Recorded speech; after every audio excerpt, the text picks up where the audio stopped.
gosh, I pay premiums, so why should I also pay my injured worker instead of having the BWC pay them?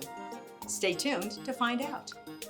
Welcome to this episode of Increased Profitability Through Strategic Workers' Comp Management with your host, Bonnie Fraser. When your employee's doctor writes them off work for more than 8 consecutive calendar days because of a work-related injury, your MCO or the BWC will ask if you're continuing to pay your employee while they are off work. This is called salary continuation. And if you are paying them, the BWC will want you to complete a C-55 salary continuation agreement. The employee must also agree and sign the form. The agreement is good for a maximum of 45 days. Here are the reasons why this is good for you as the employer. First, your employee can concentrate on recovery and returning to work, not worrying about their income. Second, it can be a red flag if your employee stalls or refuses to accept salary continuation. Third, you can observe your employee's recovery when they come to sign the agreement or to pick up their paychecks.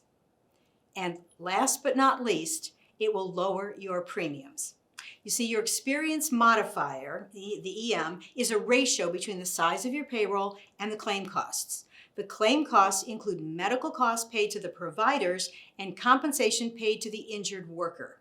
If TT compensation has been paid by the BWC and the claim is active during the 6 months prior to October 1st, reserves are added to the claim costs. The formula for calculating the reserve amount is unknowable by human, normal people like us, which means that the reserve amounts are unpredictable, and this is what we're trying to avoid by paying salary continuation. If your employee has not returned to work at the end of the 45 days, you can execute another 45-day agreement or ask the BWC to begin paying temporary total disability compensation, also known as TT. Your TPA should be able to project whether the claim has already reached the maximum value due to the medical costs, and if it will continue to be at the max val the next couple of policy years, because the max val can change from year to year. Once the claim is at the maximum value due to medical costs, paying salary continuation will probably not improve your premiums. Here are your takeaways. 1, you and your employee must sign the salary continuation agreement. 2, each agreement lasts no more than 45 days. 3, a good independent TPA, like ActuComp, can advise you whether paying salary continuation will benefit your premium rates. And 4, for an easy-to-understand chart about which player does what, BWC versus MCO versus TPA, go to ActuComp-Ohio.com and request the chart.